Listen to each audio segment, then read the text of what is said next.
আছে শোন, কাল যাস বুঝলি, ও তোর সঙ্গে একটু কথা বলতে চায়। আর গেলে তোর ছবিগুলো একটু সঙ্গে নিয়ে যাবে। আচ্ছা ঠিকানাটা নিয়ে নে। ওঠ ওঠ, বিছানা থেকে ওঠ। হ্যাঁ ঠিক আছে ঠিক আছে, কিন্তু আপনি একটু ক্যামেরা, ওই আপনি কথাটা বলছেন না, ক্যামেরার দিকে লুকটা আসছে না, মানে এই দিকে এই যে লুকটা দিচ্ছেন এখন ক্যামেরার দিকে আসছেই না, মানে আপনার ফেস প্রোফাইলে যে এক্সপ্রেশনটা ওই দিক থেকে করলে বোঝা যাচ্ছে না। হ্যাঁ তাহলে আপনি ঘুরে গিয়ে একদম ওই দিক থেকে কথা বলুন, তো বুঝতে পারছেন।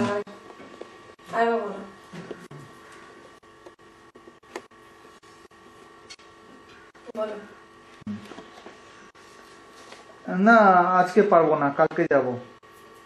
আচ্ছা ঠিক আছে শোন, কালকে যাস কিন্তু অবশ্যই যাস, মানে ও তোর সঙ্গে একটু কথা বলতে চায়। আর শোন, যাওয়ার সময় তোর ছবিগুলো সঙ্গে নিয়ে যাবি। ঠিকানাটা রে, বিছানা থেকে